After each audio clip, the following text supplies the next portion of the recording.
A natureza selvagem do Alasca se estende por centenas de quilômetros, uma vasta extensão de montanhas, rios e florestas densas. A área é marcada por uma mistura de árvores coníferas, abetos, píceas e pinheiros, que formam copas espessas sobre o solo coberto de musgo. Na primavera, os riachos incham com o degelo das elevações mais altas. O ar carrega o cheiro de terra úmida e resina de pinho. A vida selvagem está presente, mas é escassa na maioria das áreas, com rastros de alces e pequenos mamíferos visíveis ao longo de trilhas estreitas. O terreno é irregular. As encostas se elevam abruptamente a partir dos vales dos rios, enquanto o chão da floresta está coberto de troncos caídos, raízes entrelaçadas e camadas de vegetação em decomposição. Riachos e córregos cruzam a região de maneira irregular, exigindo frequentemente navegação cuidadosa.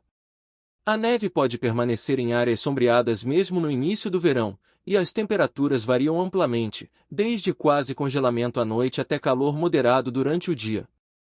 O isolamento nesta região é pronunciado.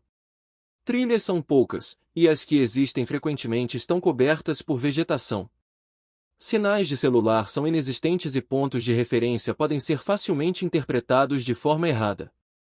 A paisagem é silenciosa, interrompida apenas pelo som do vento passando pelos galhos ou pelo canto distante de pássaros. A presença humana é mínima, cabanas, se existirem, são esparsas e distantes umas das outras. Para um caminhante, esse ambiente é belo, mas implacável. Rotas podem mudar repentinamente de caminhos florestais navegáveis para vegetação densa. Travessias de rios podem ser enganosamente fortes.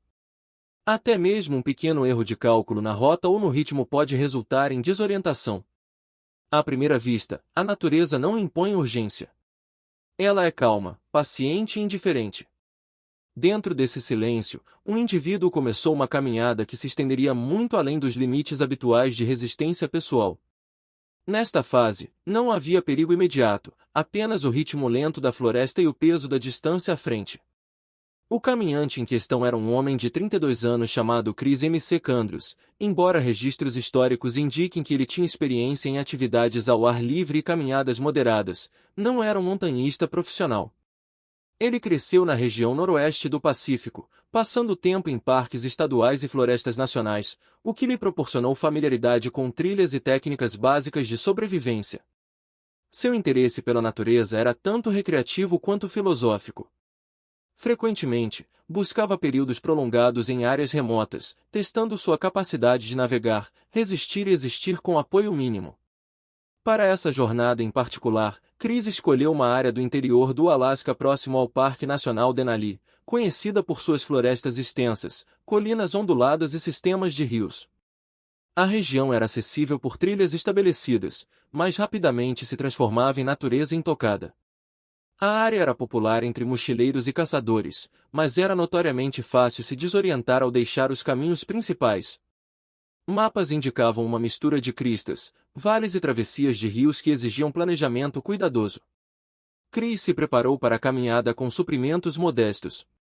Relatos históricos sugerem que ele carregava uma pequena barraca, equipamentos básicos de cozinha, alimentos secos limitados e uma mochila pequena. Ele estudou mapas da região, mas confiava fortemente em sua experiência e julgamento em vez de ferramentas avançadas de navegação. Seu objetivo era percorrer uma rota ao longo de rios e florestas, permanecendo em grande parte autossuficiente. Em termos de habilidades, Chris sabia reconhecer plantas comestíveis, construir abrigos temporários e acender fogueiras em condições normais. No entanto, o interior do Alasca apresentava desafios adicionais. Rios podiam inchar rapidamente após o degelo, a vegetação podia dificultar o progresso e as temperaturas podiam cair inesperadamente. Até pequenos erros de cálculo poderiam ter consequências desproporcionais. A motivação por trás dessa jornada era em parte exploração pessoal. Chris queria se imergir na natureza, testando sua resistência e autossuficiência. Seu planejamento refletia tanto experiência quanto subestimação do risco. Registros indicam que ele estava ciente do isolamento da região, mas esperava que sua rota fosse gerenciável dado seu nível de habilidade. Amigos e familiares sabiam que ele fazia longas caminhadas, mas a escala dessa viagem específica superava excursões anteriores. Na manhã da partida, a floresta estava calma.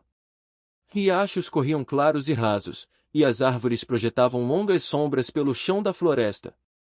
Sinais de vida selvagem eram visíveis, mais distantes.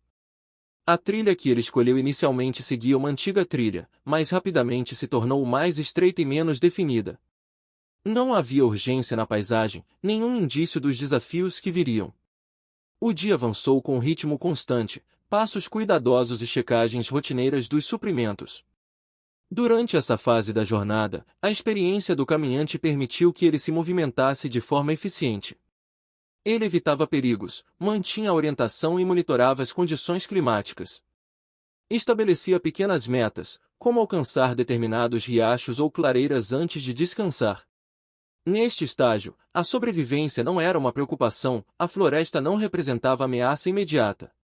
A confiança do caminhante em sua própria preparação e conhecimento do terreno era consistente com registros históricos, embora deixasse pouco espaço para erros. Este período de progresso calmo e metódico formou o contexto para o eventual isolamento. A combinação de experiência moderada, familiaridade com a natureza e preparação incompleta estabeleceu tanto o potencial de resistência quanto a vulnerabilidade que emergiria posteriormente. Nesta seção da jornada, a natureza servia de cenário, o caminhante era um participante ativo, e o palco estava silenciosamente preparado para o incidente imprevisto que definiria a história de sobrevivência. O acidente ocorreu no 15º dia da caminhada de Chris M.C. Candice pelo interior do Alasca. Até esse ponto, ele havia se afastado da última trilha mantida e estava navegando por florestas densas e vales de rios. Registros históricos e investigações posteriores indicam que o incidente envolveu uma travessia mal calculada de um rio, em um afluente do rio Teclanica. A água, inchada pelo degelo, estava mais forte do que o esperado, e o terreno irregular contribuiu para uma queda que causou entorse no tornozelo e pequenas abrasões. No momento do acidente, a floresta permaneceu silenciosa. Nenhum som de socorro foi ouvido, apenas o ruído da água e o movimento dos galhos sob os pés. O ferimento era suficientemente grave para reduzir a mobilidade, mas não representava risco de morte. No entanto, impedia deslocamento rápido pela rota escolhida e tornava o recuo difícil. O caminhante estava agora completamente isolado, distante de estradas, cabanas ou outros viajantes. A comunicação era impossível, não havia sinal de celular na área e não havia como alertar alguém sobre sua posição. Após a queda, a orientação tornou-se desafiadora. Reconstruções históricas sugerem que pontos de referência foram obscurecidos pela vegetação densa, e locais familiares ao longo da trilha já não eram visíveis. O curso do rio dificultava desvios, e tentativas de voltar atrás eram prejudicadas por pedras escorregadias e terreno irregular. O caminhante precisava decidir: continuar pela rota original, buscar um caminho alternativo ou permanecer no local e esperar. Cada opção apresentava risco. Este momento marcou o ponto sem retorno. O silêncio da floresta, que caracterizava o início da jornada, agora tinha um peso diferente. O caminhante estava ciente do isolamento crescente, embora a dimensão do desafio ainda fosse abstrata. A queda, embora pequena em termos físicos, desencadeou uma situação em que habilidades de sobrevivência se tornaram essenciais. Foi a primeira instância em que a vida diária dependia não da rotina da caminhada, mas do gerenciamento ativo de ferimentos, navegação e necessidades básicas. Imediatamente após o acidente, o caminhante estabeleceu uma área de descanso temporária em terreno firme acima da margem do rio. Evitou áreas baixas propensas a inundações e observou os recursos disponíveis próximos, incluindo pequenos riachos para água e galhos caídos para a lenha. A floresta, indiferente, permanecia constante. Nenhuma ajuda externa estava presente. A jornada havia mudado de uma caminhada recreativa para um cenário de sobrevivência. Após o acidente, o caminhante entrou em uma rotina ditada pela necessidade. O movimento estava limitado pelo entorse, e cada ação exigia avaliação de risco e benefício. As prioridades imediatas eram abrigo, água e comida, requisitos básicos para sustentar a vida no interior do Alasca. Para o abrigo, o caminhante selecionou locais que equilibrassem segurança e acessibilidade. Relatos históricos indicam que ele utilizou árvores caídas e depressões naturais para criar um abrigo temporário. Galhos foram entrelaçados para formar paredes que bloqueassem o vento, enquanto camadas de musgo e folhas forneciam isolamento.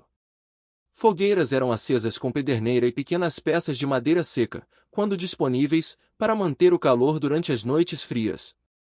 Manter o fogo tornou-se um ritual diário, tanto para aquecimento quanto para desencorajar a aproximação de animais selvagens. A água era obtida de pequenos riachos próximos ao abrigo. O caminhante evitava poças estagnadas, preferindo água corrente, menos propensa à contaminação.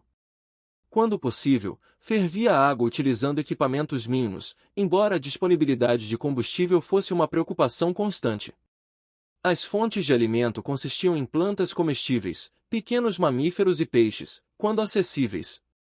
Registros mostram que ele coletava frutas e vegetais identificados em guias de sobrevivência e complementava com peixes capturados em riachos utilizando armadilhas improvisadas. A ingestão nutricional variava diariamente, influenciada pelas condições climáticas, nível dos rios e limitações de mobilidade. A caça de pequenos animais fornecia proteína intermitentemente, embora o sucesso fosse inconsistente. A rotina diária tornou-se altamente estruturada. Todas as manhãs, o caminhante verificava o ambiente ao redor em busca de perigos, reabastecia água e coletava lenha. À tarde, frequentemente se dedicava à coleta de alimentos ou avaliação de rotas potenciais para deslocamento. À noite, cuidava do abrigo, preparava refeições e descansava. O ciclo era repetitivo, mas necessário para a estabilidade física e mental. A adaptação ia além das rotinas físicas.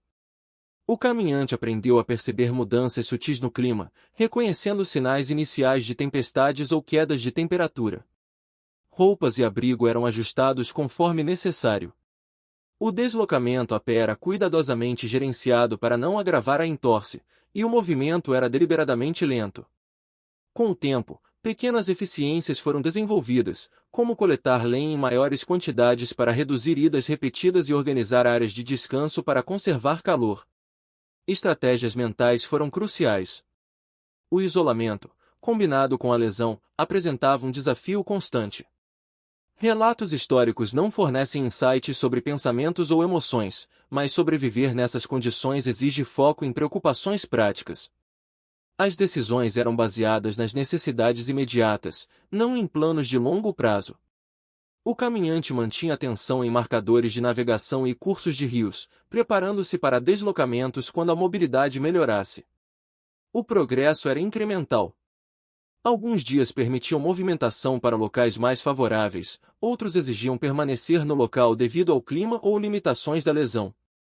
O caminhante demonstrou observação consistente e resolução de problemas, utilizando materiais disponíveis de forma eficiente. Com o tempo, essas práticas garantiram a sobrevivência, apesar da ausência de apoio externo. A natureza permanecia indiferente. Animais se deslocavam pela região, o nível dos rios variava e tempestades ocasionalmente passavam. O caminhante se adaptava, não por dominar o ambiente, mas através da interação cuidadosa e metódica com seus elementos. Cada dia reforçava a necessidade de disciplina, atenção e aplicação prática das habilidades de sobrevivência. Ao longo de semanas, essa rotina tornou-se o núcleo da existência. A comida era racionada, a água permanecia uma necessidade constante e o abrigo era mantido, apesar dos desafios ambientais. A lesão limitava a exploração, mas a abordagem sistemática do caminhante permitiu resistência muito além do que seria possível sem estrutura. Os dias se confundiam, marcados apenas pelas mudanças de temperatura, condições do rio e pelo ritmo das tarefas de sobrevivência. Este período prolongado de adaptação ilustra a dimensão do desafio. O caminhante não enfrentava emergências dramáticas, mas obstáculos contínuos e medidos. Gerenciando necessidades diárias, monitorando o ambiente e ajustando comportamentos, a sobrevivência permaneceu viável. Esta fase representa o período mais longo da provação, um tempo em que planejamento metódico e execução consistente definiam a vida na natureza. À medida que os dias avançavam, os efeitos cumulativos da lesão, nutrição limitada e isolamento começaram a se manifestar. A entorse, inicialmente um incômodo, restringia cada vez mais a mobilidade. Tarefas simples, atravessar riachos, coletar lenha ou alcançar frutas, exigiam atenção cuidadosa para evitar quedas ou novos ferimentos. Caminhar longas distâncias tornou-se impossível, confinando o caminhante a uma área menor. As fontes de alimento eram inconsistentes. A coleta inicial forneceu plantas comestíveis e peixes ocasionais, mas a disponibilidade diminuiu com o tempo. Riachos variavam com o clima, tornando a pesca pouco confiável. Frutas amadureceram e foram consumidas, plantas comestíveis tornaram-se escassas à medida que a estação avançava. Registros indicam que o caminhante subsistiu principalmente com o que podia ser obtido dentro de seu alcance limitado, obrigando ajustes na ração e dieta. A ingestão calórica diária estava abaixo do necessário, contribuindo para a fadiga e retardando a recuperação da entorse. As condições ambientais aumentavam a dificuldade. Tempestades passavam pela região, trazendo chuva, vento e frio. As noites eram particularmente desafiadoras, as temperaturas frequentemente se aproximavam do congelamento. O abrigo oferecia alguma proteção, mas manter o calor exigia esforço constante. Roupas molhadas e materiais úmidos aumentavam o risco de hipotermia. A sobrevivência exigia vigilância, pois lapsos poderiam levar à deterioração rápida. O isolamento intensificava o desafio. Não havia oportunidade de contato social ou assistência externa.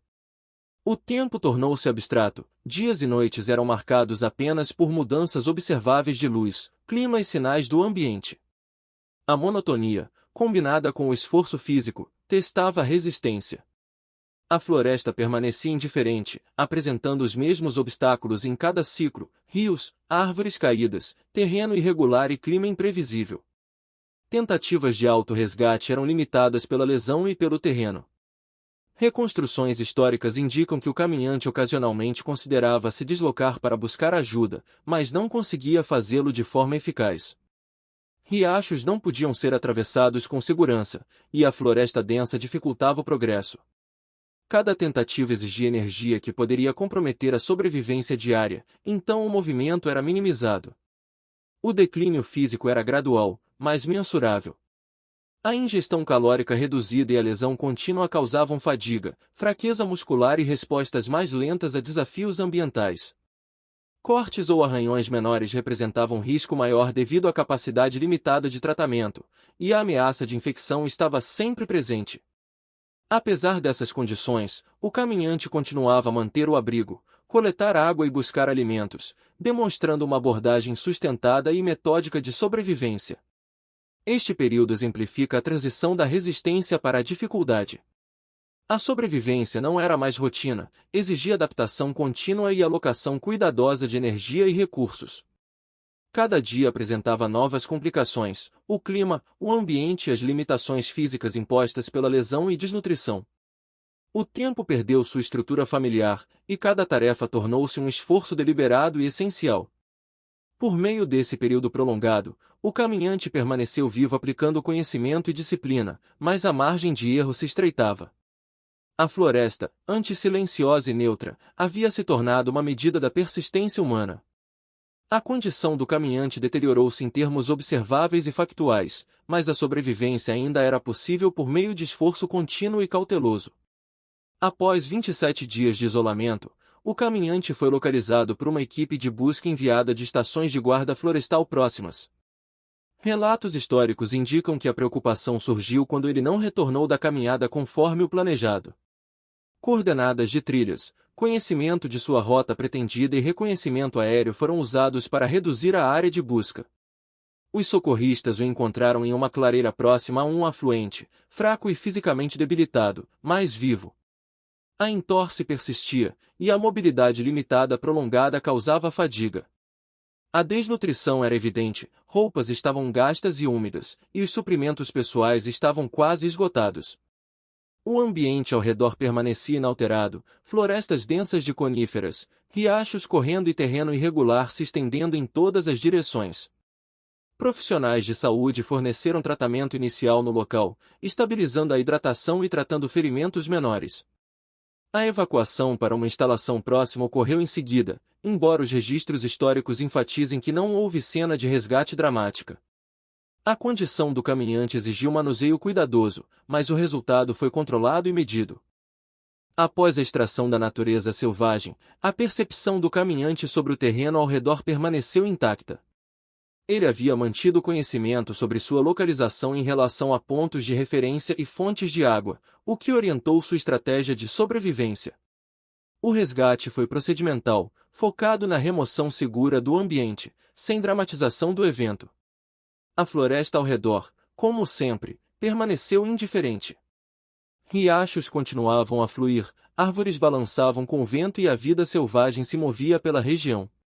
A intervenção humana encerrou o isolamento, mas a natureza em si não alterou seus padrões.